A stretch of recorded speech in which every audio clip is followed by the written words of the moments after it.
Nobody died because the hospital was 40 miles away. I want that said first, because when people hear about that spring, they assume there was a road we couldn't get down, or a gate somebody wouldn't open, or a nurse who turned us away. There wasn't. I drove those 40 miles on the 5th day, and it took an hour and 50 minutes with a stop, and the hospital was lit up and staffed and calm, and a woman in a folding chair under a tent in the parking lot told me the truth in about 90 seconds and gave me a paper bag. The drive was the easiest part of the whole thing. It was the only part with a beginning and an end. What almost killed Adele Pelkey was 6 hours of sleep. Hers on her back on a Tuesday night because I didn't want to wake her. I was 23. I want that said too. I was 23 years old. I had no training, no standing, no relation to that family. And I was in their house because I'd delivered firewood there on the 14th of April and never quite left. My name is Danny Coutu. That spring I worked for Merle Furland, who ran a 2-truck logging outfit out of Cheever, New Hampshire. And in mud season, Merle didn't log. Nobody logs in mud season up there. The frost comes out of the ground from the top down, and the whole world turns into a sponge with a hard floor under it. And the town posts the dirt roads at 6 tons, and if you put a loaded log truck on Sawyer Notch Road in the 3rd week of April, you will bury it to the axles, and the town will bill you for the road. So from about the 1st of April to the middle of May, Merle's crew did whatever paid. We cut brush along the power line easement. We pulled people's docks out of the ice. And we delivered firewood because everybody up there heats with wood and everybody underestimates in January. And by April, they're burning the ugly stuff at the bottom of the pile. That's the whole reason I was at the Pelkey place. 3rd court of the season. They burned late because the house was old and the dining room had 2 outside walls. I should tell you what the news was doing because it matters, and because I want to be honest that I was not paying much attention. For about 2 weeks before that Tuesday, there'd been a thing going around in the cities. It started as a story about hospitals down south turning away ambulances, which didn't mean anything to me. And then it was a story about a college in Massachusetts sending everybody home. And then the state put out an advisory about an acute neurological illness and asked people to avoid crowded indoor settings. The word they used was encephalitis. On the radio, out of Berlin, they said, "The encephalitis thing," like it was weather. Fever, then hoarseness, then people not answering to their names. There were rumors past that. There were always rumors past that. A guy on Merle's crew, Tommy Bilodeau, had a cousin who was a corrections officer down in Concord, and Tommy said the corrections officers weren't allowed to work alone anymore, and Merle said Tommy's cousin also believed the moon landing was filmed in Nevada, and that was the end of it. I'm not going to pretend I saw it coming.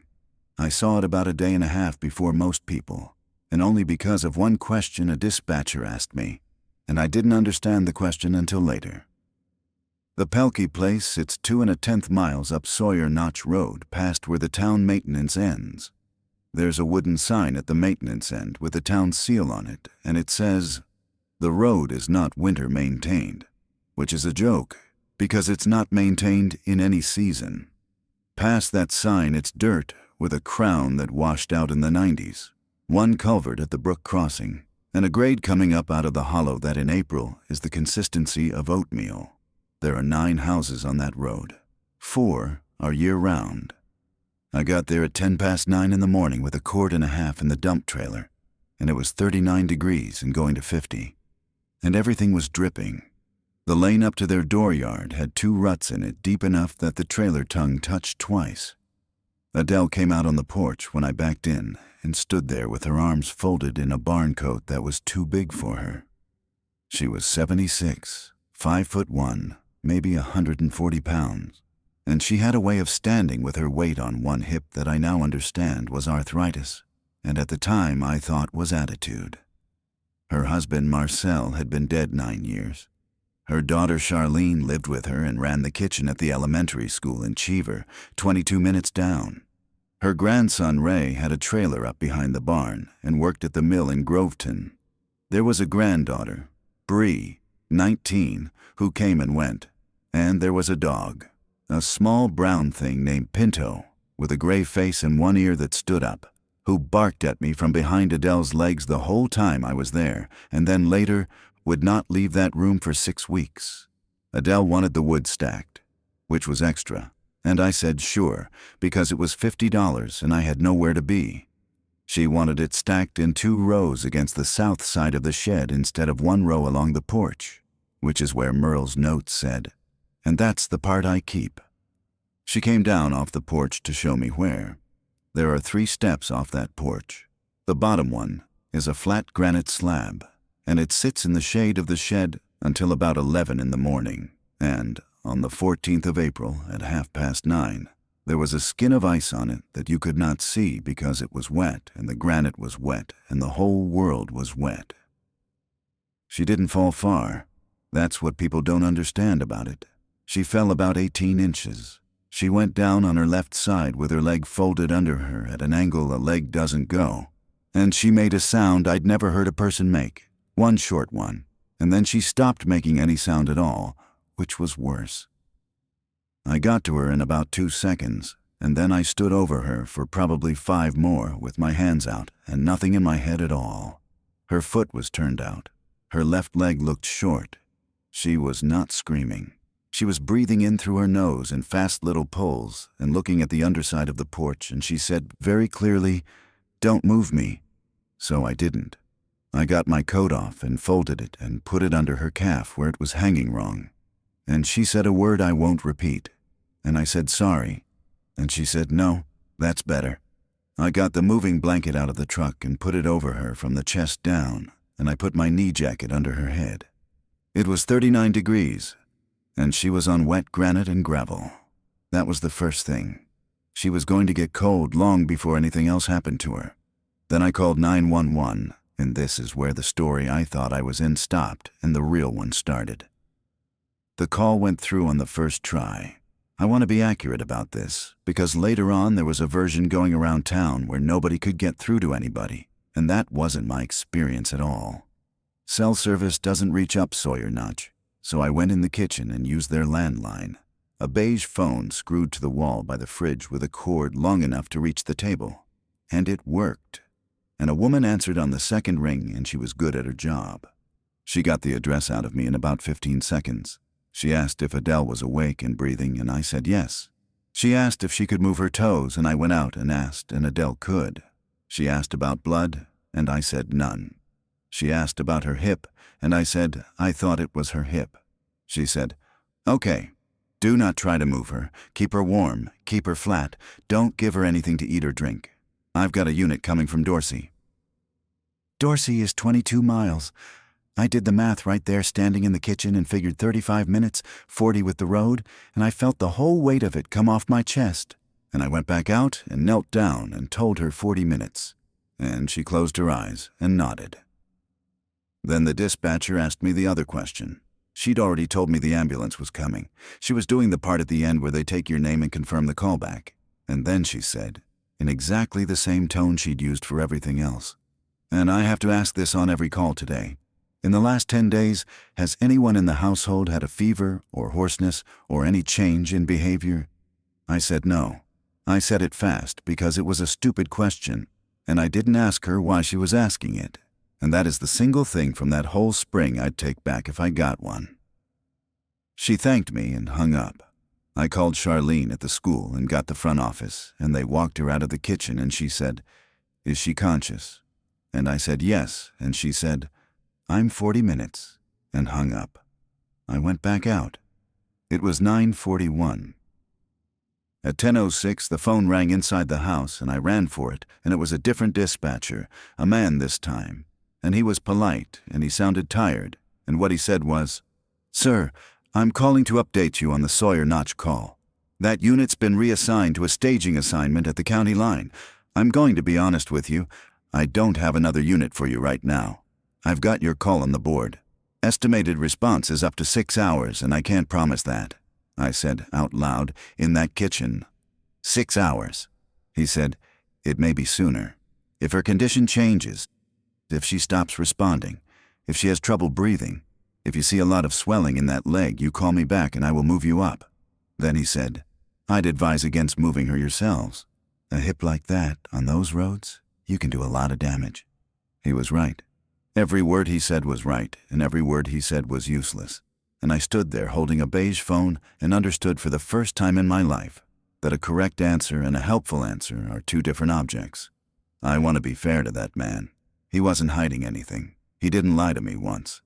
The ambulance out of Dorsey was a volunteer squad with a crew of 2 that day, and they got pulled to a staging assignment because that's what the county told them to do. And the county told them that because of what was happening in the places I hadn't been paying attention to. 6 weeks later, I stood in the Cheever fire station and looked at the mutual aid board, which is a whiteboard with the days of the month down the left side. And for April 14th through April 19th, there was nothing written on it at all. Not a refusal, not a note. 6 blank lines. That's what no ambulance was coming looked like. It wasn't a door slamming. It was a whiteboard nobody had time to write on.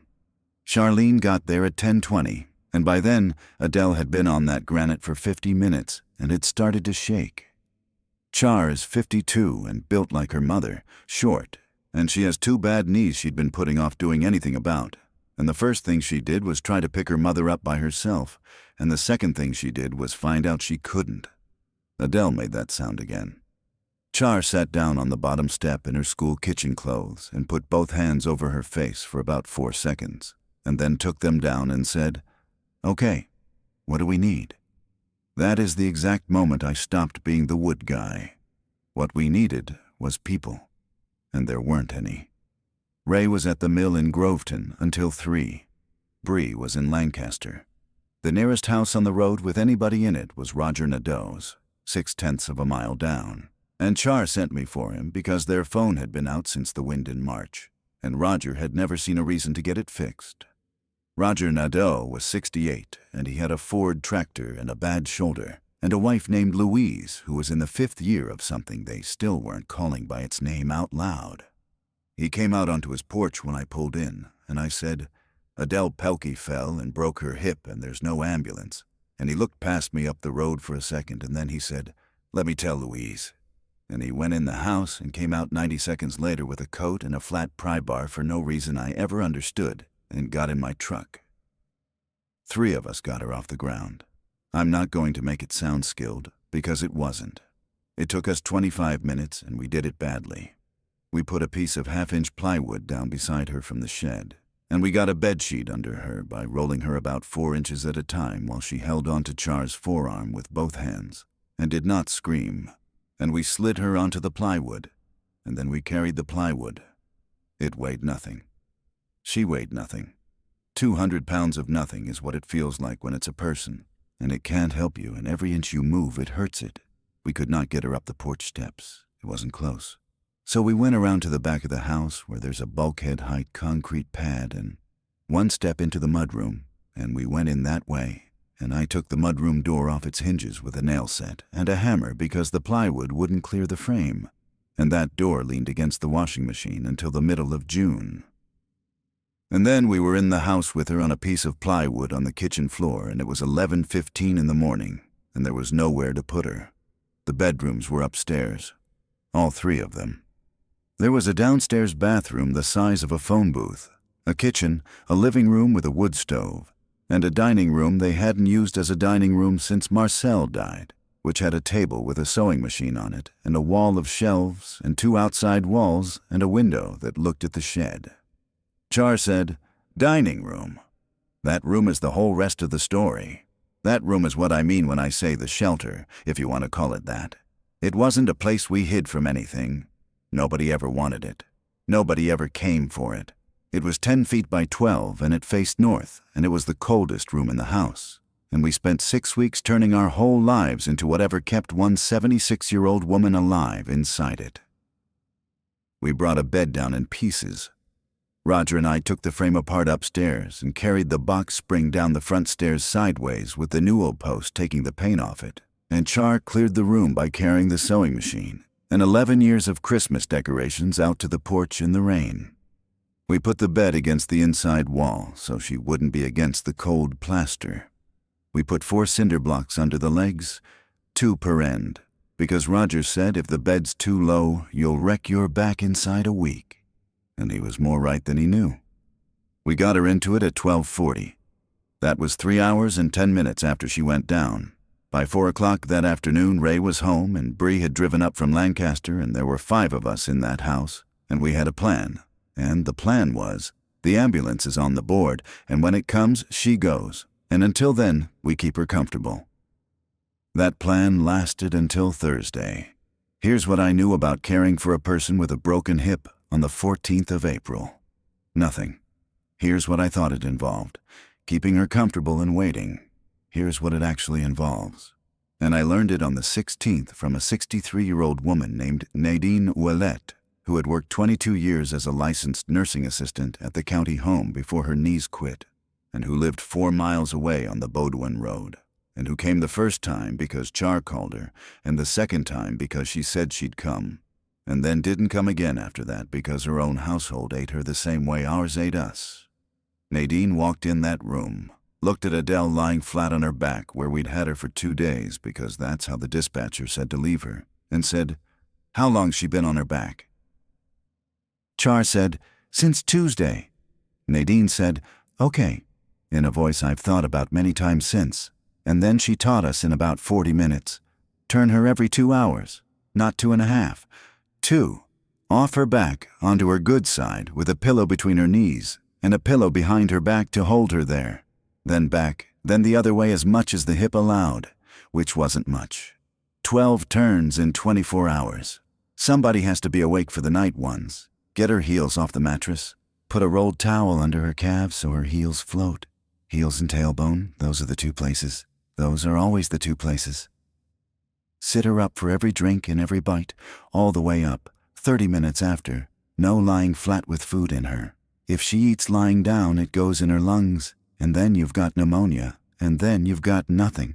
Sit her up 3 times a day anyway, even without food, and make her take 10 big breaths, and make her cough. Nadine said the exact words. Her lungs are the thing that'll kill her, not the hip. Nobody dies of a hip. Mouth care. Her mouth will get bad, and a bad mouth becomes a bad chest. Fluids. Watch what goes in and watch what comes out, and if what comes out gets dark or stops, that's your emergency, not the pain. And skin. Look at her, all of her, every single day, in the light. And if you see a place that's red and doesn't go white when you press it, tell somebody, because that's the beginning of a thing you cannot fix at home. Char wrote all of it down on the back of a school lunch menu. Then Nadine washed her hands at the kitchen sink and stood there a minute and said, "You know this is going to be every 2 hours for a long time," Char said. "Until the ambulance." Nadine dried her hands and didn't answer that, and I saw her not answer it, and I don't think Char did. So then it was arithmetic. It was arithmetic from that afternoon on, and it never went back to being anything else. 12 turns, 3 sit-ups for the lungs, 6 or 7 fluid stops, a bed to change every time something went wrong, which in the first week was twice a day, and no washing machine after Thursday, which I'll get to. Somebody awake from 10 at night to 6 in the morning every night, because a 2-hour turn at midnight and a 2-hour turn at 2 and a 2-hour turn at 4 don't leave anybody a night's sleep, and you can't do it in the same bed you're sleeping in because you won't wake up. 5 people. That was Wednesday. Me, Char, Ray, Bree, Roger, for a couple hours a day. By the 26th of April, there were 2.5. The power went out Thursday afternoon, the 16th, at about 2:10. It wasn't dramatic. There was no storm. A line came down somewhere below the village, and the crew that would normally have it back by supper was 3 men, and one of them had been reassigned to a substation somewhere they wouldn't say, and it stayed out for 19 days. We had a wood stove, so we had heat, and we had a flat surface that boiled water, which turns out to be about 80% of what a house is for. We had a hand pump on the old well that Marcel had left in place when they went to the electric one. Thank God, because that's the thing that would have finished us. What we didn't have was a washing machine, and the laundry from that room was the thing that broke people. Sheets and towels and her nightgowns, every day, all of it done in a galvanized tub on the porch with water heated on the stove, wrung out by hand, and hung in the kitchen because it rained 11 days out of the first 15. That's not a survival story. I know. Nobody makes a movie about a 19-year-old girl standing on a porch in the rain wringing out a bedsheet with her forearms shaking. But that's what it was. That's what all of it was. The other systems went the way systems go, which is quietly and one at a time, and always about 2 days after you needed them. The store in Cheever went to cash on the 15th because the card machine ran through the same line as everything else. And then it went to limits on the 16th, 2 of anything, and then on the 18th it just closed at noon every day because the truck out of Littleton stopped coming daily. The school closed Friday, and Char didn't have a job anymore, which was, I'm sorry to say, the single most useful thing that happened to us that month. The mill in Groveton shut down on the 17th, which is how Ray came to be home all day, and how he came to leave. The hospital's main number turned into a recording on the 18th. Not a busy signal. A recording with a menu and a voice that said the hospital was operating under an emergency protocol and was not scheduling elective or non-urgent services, and please do not come to the emergency department for testing. There was no option on that menu for a woman with a broken hip in a dining room 40 miles away. I pressed 0 and it hung up on me twice, and then the third time it rang a desk and a woman picked up, and I told her the whole thing in one breath, and she said, "Sir, I'm in billing." And then she said, quieter, "Is she stable?" And I said I thought so, and she said, "Then keep her home." I'm not supposed to say that. Keep her home. Ray left on the 19th. I don't blame him, and I want that on the record. He was 34 and he had a girlfriend named Steph in Berlin with a 5-year-old. And Berlin is where things were going bad first up there. And he'd been sitting in that house for 5 days lifting his grandmother and not sleeping and reading nothing but rumors. And on Sunday morning, he said he was going to get them and bring them back. And Char said, "Ray." And he said, "I'll be back tomorrow." He was back on the 30th, 11 days. He came back with Steph and the boy and no explanation anyone ever gave me. And by then, everything had already happened. So Sunday the 19th, we went from 5 hands to 4, and Roger was only ever 2 hours. And Bree was 19 and doing more than anybody, and Char was 52 with knees that clicked audibly when she stood up off the floor. And I was the wood guy. I want you to understand that nobody ever asked me to stay. There was no conversation. On the first night, Char made up the couch in the living room without saying anything, and I slept on it. And on the second night, I drove home to my apartment over the hardware store in Cheever and got clothes. And on the third night, I took the 10 to 2 shift because Char had done both of the first 2. And on the 5th day, I was the one arguing with a physician assistant in a hospital parking lot about a woman I'd met on a Tuesday. Merle called the house on the 20th. He'd gotten the number from somebody. He said, "You coming back to work?" And I looked into the dining room where Bree was holding a cup with a bent straw to Adele's mouth, and I said, "There's nobody else here, Merle." And he was quiet, and then he said, "All right, I'll put you down as laid off so you can get the unemployment," which was the kindest thing anybody did for me that month, and which turned out to be worth exactly nothing because the state office stopped answering the phone on the 24th. Now the fever. Friday the 17th in the evening. Adele was hot. Not much. Bree found it because Bree had started writing things on a legal pad time. What went in, what came out, which side, temperature, and she'd been doing it since Wednesday, and she was the only one of us disciplined enough to keep it up. 99.4 at 6, 99.9 at 9, 101.2 at midnight, and Char stopped going in the room. I'm going to try to say this the way it actually happened, because it would be easy to make Char the villain of it, and she wasn't. She was the person who lost the most and did the second most, and she has never once made an excuse to me. It wasn't a decision, she announced. On Saturday morning, she made the tea and left it on the sideboard in the hall instead of carrying it in. At the 10 o'clock turn, she stood in the doorway and said her back was gone and could Bree and I do it. At noon, she boiled the water for the laundry and hung the laundry and swept the kitchen and split kindling and did not once cross that door frame. And at 2 o'clock, I came out of the room and she was standing at the sink with her hands in the empty basin, and she said, without turning around, "They asked you on the phone that first day if anybody had a fever." And there it was. Because here's what a fever is. In the 3rd week of April in a county where the ambulance got pulled to a staging assignment. A fever is the beginning of the list. Fever, then the voice goes hoarse. Then they don't know you. That's the order everybody had heard. Nobody had heard it from a doctor. Everybody had heard it. And Adele had had a fever since Friday. And on Saturday night at about 3 a.m, on my shift, she woke up and looked right at me and said, "Marcel, the barn door's open." And her voice was thick and low and wrong. And I sat there in a dining room lit by one candle in a canning jar with a small brown dog under the bed, and I had to hold on to the arms of the chair for a second. It was her husband's name. She'd been on hydrocodone left over from a shoulder in 2016. 11 pills, of which we had 4 left. She was 76, dehydrated, in pain, in the dark, in a room she'd never slept in, 9 years a widow. Any nurse in the world would have told me that was delirium, and that delirium is the most ordinary thing that happens to an old person after a fracture. But there was no nurse in the world. There was me, and Nadine's phone number on the wall, and a phone that worked, and Nadine, when I called her at 6 a.m. on Sunday and told her about it, said the truest thing anybody said to me all spring.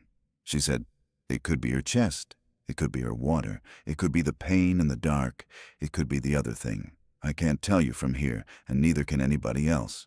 And if you wait until you're sure, you'll have waited too long for whichever one it is. So sit her up more than you think, and make her cough." And then she said she couldn't come, because Louise Nadeau had had a bad night too, and Roger had asked her, and because her own son was on the way from Manchester with his kids, and she didn't know what she was getting. So Nadine was gone. 4 hands to 3.5. We sat Adele up, all the way up, on the edge of a nest of pillows, 4 times a day, and it took 2 of us, and it hurt her so much that on the second day, Bree went out to the porch afterward and threw up. And we made her breathe deep and cough, which she hated, which she called stupid, which she cooperated with because she was a Pelkey, and because I think she had done the same thing for Marcel in 2014 and knew exactly what it was for. That's the point where I decided we were driving her to Whitcomb.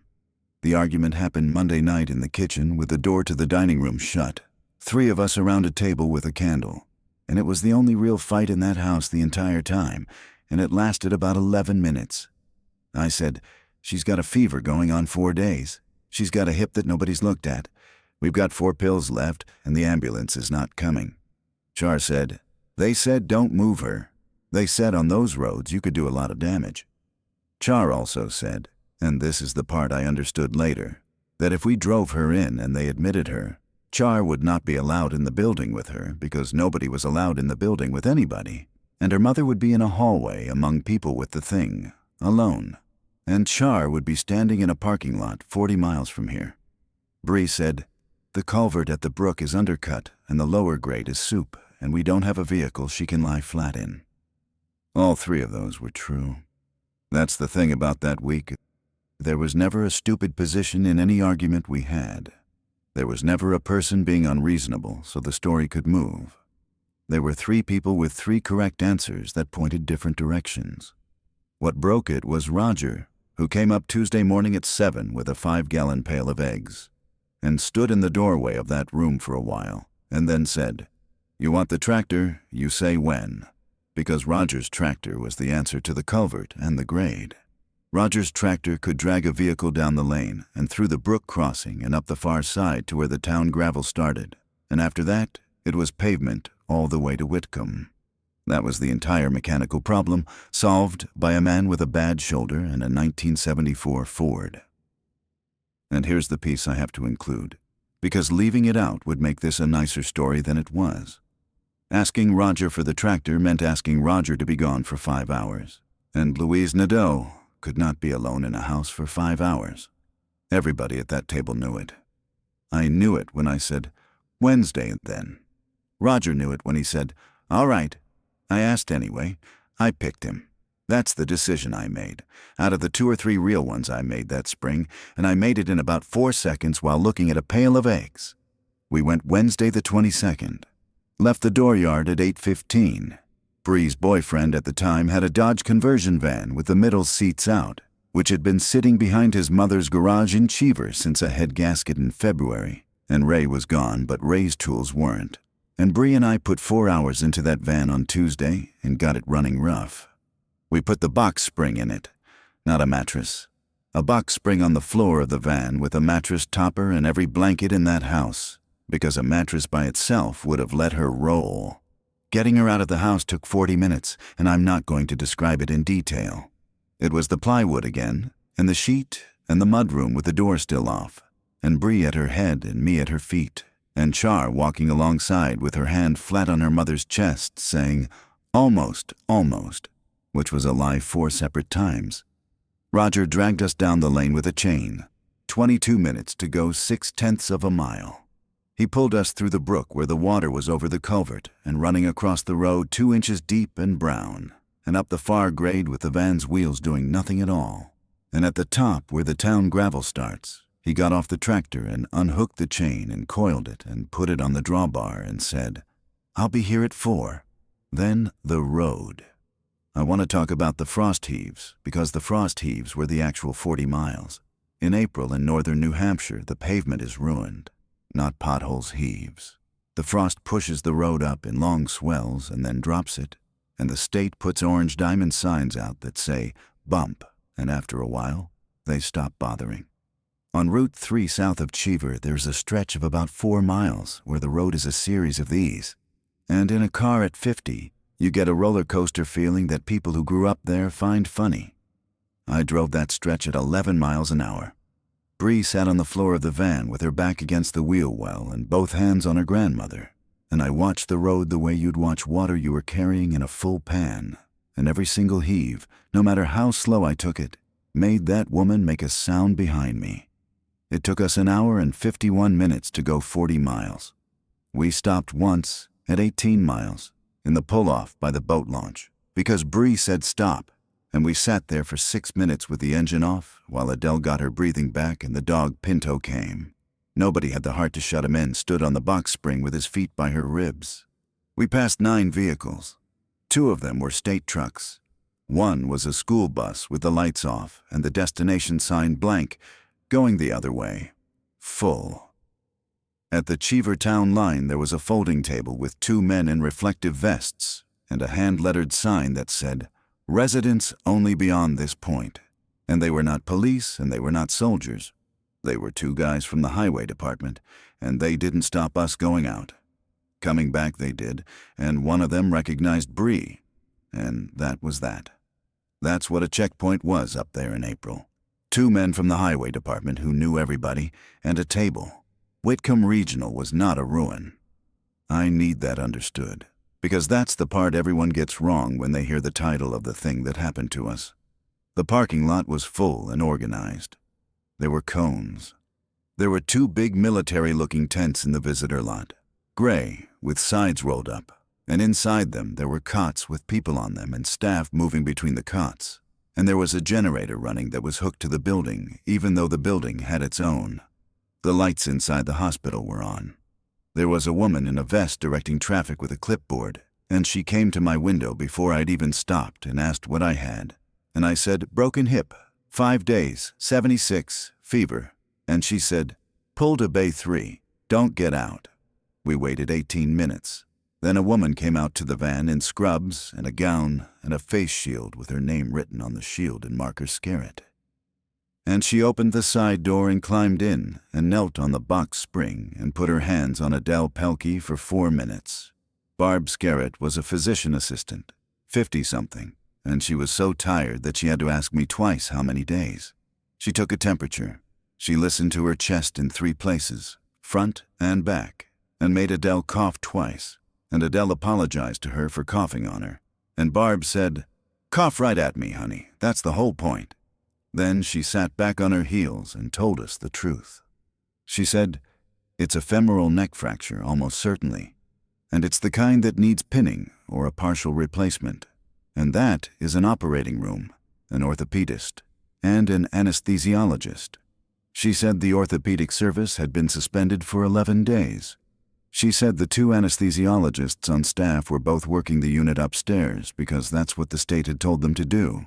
And the OR was doing exactly 2 categories of case and a hip fracture in a 76-year-old was not either one of them. She said transfers out were suspended in every direction she'd tried, and she had tried, that morning, for someone else. I said, "So what do we do?" And she said the sentence I've repeated more times than any other sentence in my life.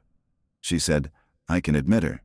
If I admit her, she's in a hallway on the second floor, 40 feet from people with the neuro thing, with a staff ratio I'm not going to say out loud, and nobody who loves her is allowed past that door. Or you take her home and you turn her every 2 hours and you keep her sitting up and you get fluid into her. It's the same medicine. The difference is that one of them has you in it." Bree said, "You're telling us to take her home." Barb said, "I'm telling you what I'd do with my mother. And I'm telling you, I've told 9 families that this week, and I don't like it any more today than I did Monday." Then she asked me the question. The same one. "In the last 10 days, has anyone in the household had a fever, hoarseness, or a change in behavior?" And this time I didn't answer fast. I stood in a parking lot in Whitcomb and I said, "She's had a fever 4 days, and she called me by her husband's name on Saturday night." Barb Scarrett didn't step back. "I've thought about that a lot too." She said, "Is she hoarse?" And I said no. She said, "Does she know where she is right now?" And she leaned into the van and said, "Adele, where are you?" And Adele said, "In a van in a parking lot, and I'd like to not be." Barb said, "Does she know you?" And Adele said, "That's Danny. He stacked my wood wrong," which she had never once complained about until that second. Barb said, "Then it's her chest or her bladder, and it's probably her chest." She wrote a script and had a runner bring it out from the pharmacy inside 7 days of an antibiotic. And she said if the fever's not better in 3 days, it isn't that. And she went back into the tent and came out with a white paper bag and a cardboard box and put them in the van.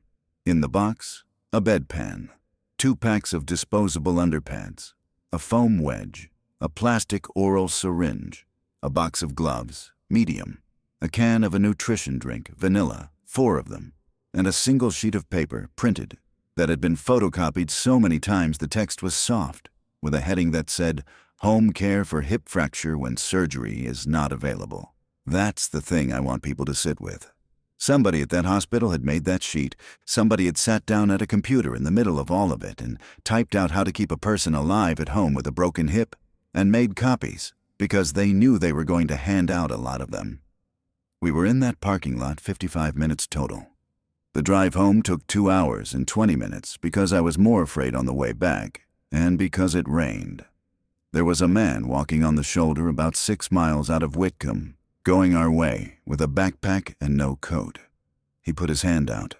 I did not stop.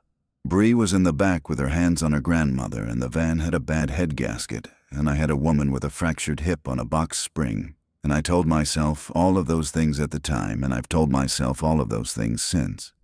And it works about 80%. Roger was at the top of the grade at 4 o'clock. He'd been there since 3:30. He dragged us down and through the brook and up the lane and helped us get her back in the house. And then he stood in the kitchen and drank a glass of water, and Char said, "How's Louise?" And Roger said, "She's all set," and left. Louise Nadeau had gone out of the house sometime that afternoon while her husband was sitting at the top of the grade with a tractor waiting for us. They found her at 6:15 down by the brook on their own land, sitting in about 4 inches of water with her shoes off, and she'd been there some part of 3 hours. She didn't die. She got pneumonia, and she got over the pneumonia, and after that, she didn't talk much, and Roger did not come back up to our place again except twice, both times to bring eggs, both times without coming inside. He never said one word to me about it. Not one. He shook my hand in the fall. That's worse. The last week of April and the first 2 weeks of May were the part with no shape to them, and that's the part that's actually the story. So I'll tell it even though there's nothing in it. 3 of us, me, Char, Bree. Then on the 30th, Ray came back with Steph and the boy. Which sounds like reinforcements, and wasn't, because Steph was terrified of the room and the boy was 5, and Ray had come back different and slept 14 hours a day for a week. Call it 3.5. The shifts settled like this. Bree took 6 in the morning to 2 in the afternoon. Char took 2 to 10. I took 10 at night to 6 in the morning, every night for 31 nights. The night shift is 4 turns. 11, 1, 3, 5. In between, there's nothing to do, and you can't sleep, because if you sleep, you don't wake up for the 1 o'clock, and I know that because of Tuesday. Tuesday the 28th. She'd had 4 bad nights in a row, and on the 28th, she went out at 11:15 like somebody had switched her off, breathing slow and even, mouth a little open. And I sat in that chair with the candle and the dog, and at 1 o'clock, I stood up to turn her and looked at her face and thought, she has not slept in 5 days. So I didn't. I sat back down. I told myself I'd do it at 2. At 2, I told myself 2:30. I fell asleep in the chair at some point and woke up at 5:10 with my neck locked and the candle out, and she was still on her back exactly where I'd left her. And she'd been on her back for 6 hours. The spot came up 2 days later. It was over her tailbone, and it was about the size of a quarter, and it was dark red, and when I pressed it with a gloved finger, it did not go white. I knew what that meant because Nadine had told us in 40 minutes on the 16th, and I'd written it down myself in the margin of a school lunch menu.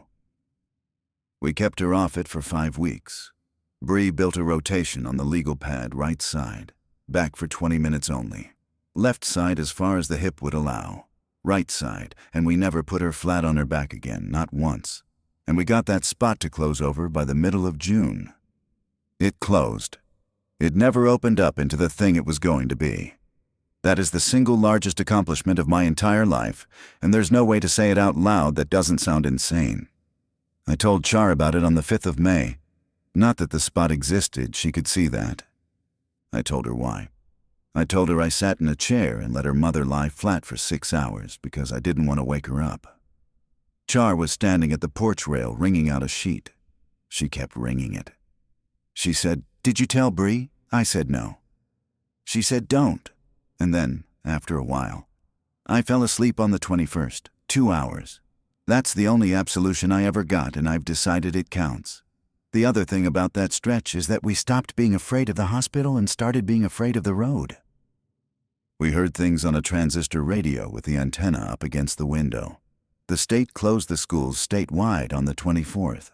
There was a thing they read out 3 times an hour about not going to emergency departments unless directed. There were counties named. COOs was named on the 2nd of May, which meant something official had happened here, though nobody ever told us what. Somewhere in there, the word people used stopped being encephalitis. On the 6th of May at about 7 in the evening, a man came up our lane on foot. His name was Gilman Roy, and he lived at the very top of Sawyer Notch Road, in a place with a stovepipe through the wall, and he was maybe 60, and he had sold Marcel Pelkey a truck once. Char saw him from the kitchen window when he was still down by the mailbox, and she said, "That's Gil." And then she stood there for a second and said, "Danny." He came up the lane at a walk, but not at a walking pace, if that makes sense. Too slow and too steady. He had his coat on inside out. He came up into the dooryard and stopped about 20 feet from the mudroom with the door still off its hinges, which we fixed that night, and he stood there. Char opened the window 2 inches and said, "Gil, you all right?" He turned his head toward the sound. He looked at the window, and he didn't say anything, and his mouth was open, and he stood in that dooryard in the rain, for Bree timed it, because Bree timed everything by then. 38 minutes. Pinto barked from inside the dining room the entire time, and Adele kept saying, "What is it? What is it? Somebody tell me what it is." And nobody told her. Then he turned around and walked into the woods on the north side of the shed, and we didn't see him again. I put the mudroom door back on that night, in the dark, with a headlamp, and it took me an hour because the hinges had been off for 3 weeks and the frame had moved. 2 days later, a game warden and a sheriff's deputy came up the road in a side-by-side and asked if anybody'd seen Gilman Roy, and I said yes and told them when and where he went. And the warden wrote it down, and the deputy asked if he'd made contact with anybody, and I said no, and the deputy said, "Good." They found him in the beaver meadow on the 10th. The warden came back by and told us that much and nothing else. And when Char asked how, he looked at her and said, "Ma'am, I'd rather not," and drove off, and we let him. That's the whole of it. That's every bit of the outbreak that ever came up Sawyer Notch Road in person. One man in a dooryard for 38 minutes with his coat on inside out. I've heard people tell it since like our road was overrun. It wasn't. What our road was empty.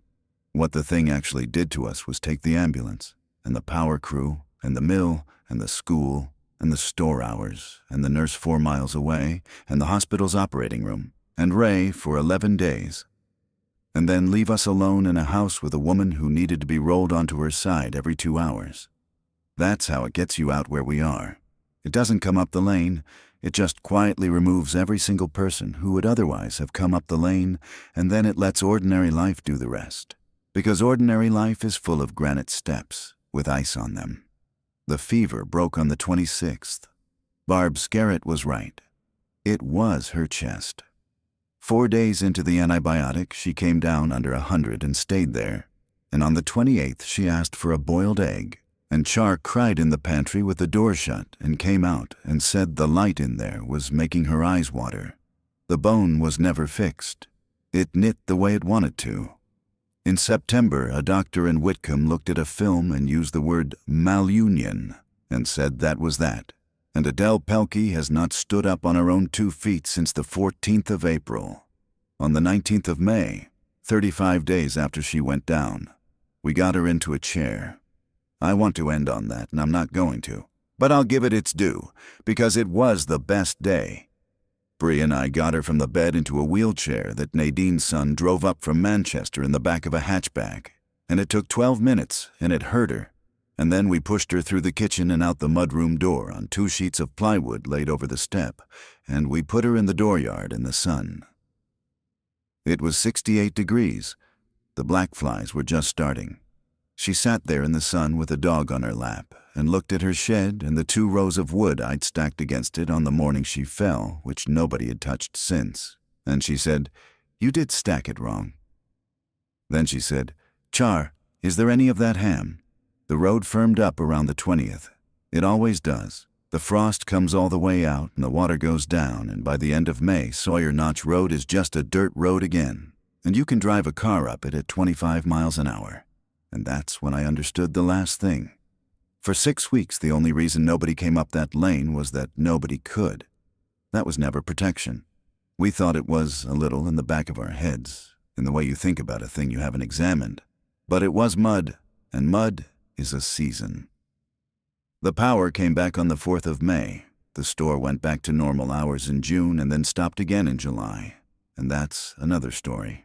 The hospital in Whitcomb reopened its operating room on the 11th of June for a list of cases that did not include 76-year-old women whose fractures were now 8 weeks old and healing. And in the second week of June, the town of Cheever opened what they called a care point at the fire station, which was a whiteboard and a phone, and a woman named Pauline, who had been the town clerk for 30 years, and the idea was that if you had somebody at home who needed something, you called Pauline, and Pauline matched you up with somebody who could help. Somebody gave Pauline my name. The first call was a man on the Baudouin Road whose father had gone down in the bathroom and been on the floor overnight. The second was a woman in the village whose husband had come home from Whitcomb after a stroke with a sheet of paper very much like ours. The third was Merle Fairland, my old boss, about his mother, and Merle did not ask me exactly. He said, "I heard you know how to do the turning." I don't know how to do the turning. A woman named Nadine Ouellette told me 5 things in 40 minutes on the 16th of April, and a physician assistant handed me a photocopy in a parking lot, and I have made every mistake there is to make, including one I'll be making in my head at 2 in the morning when I'm 80. That's my qualification. That's everybody's qualification now. My mother lives in Berlin with a man named Dale, and she is fine. That's the part people find strange when I tell it. She was never in danger. She was never unreachable. She called that beige phone in the Pelkey kitchen most Sundays all spring, and every single time she asked when I was coming down, and every single time I said next week. She asked me at Christmas why I stayed. I said because there was nobody else. She said, "There's never anybody else, Danny. That's not a reason. That's a description." She's right, and I don't have a better answer, and I'm still there. I moved my things into the room over the Pelkey's barn in August. Char calls me family. I let her. It isn't true and it costs me nothing, and I'd rather she said it than didn't. Here's what I'd say if somebody asked me what to actually take from it, since I know that's what people want. It isn't the 40 miles. The 40 miles was solvable. A neighbor with a tractor and a van with a bad head gasket and a girl of 19 sitting on the floor with both hands on her grandmother solved the 40 miles in an hour and 51 minutes. And at the end of it, a decent, exhausted woman told us the truth and gave us a bedpan. It's the hands. Everything out here is hands. A body that can't move itself needs 12 turns a day and 3 sittings up and somebody awake at 3 in the morning, and that's one body. And that's if nothing else goes wrong. And it works out to about 2.5 people spending everything they have. That's the number. 2.5 people per body. Nobody tells you that number, because in the ordinary world it's hidden inside a building 40 miles away with a parking lot and a payroll. And you never have to know it. Adele will not walk again. She's in that dining room still, in a bed with cinder blocks under the legs, and she does the crossword. And she runs that household from the pillow like a woman on a throne, and she is meaner than she was, which everybody agrees is a good sign. Bree is still doing 6 to 2. Ray does the wood. Char does everything else. I do 10 to 6, and I'm awake right now, writing this at the kitchen table with the door open so I can hear her. There are 9 houses on Sawyer Notch Road. 4 of them are lived in year-round, and in 3 of those 4 there's somebody over 70. And Louise Nadeau doesn't talk anymore. And Roger is 69 with a shoulder that's worse than it was. The road's dry. Anybody can drive up it. Nobody's coming up it. I know what all of them weigh.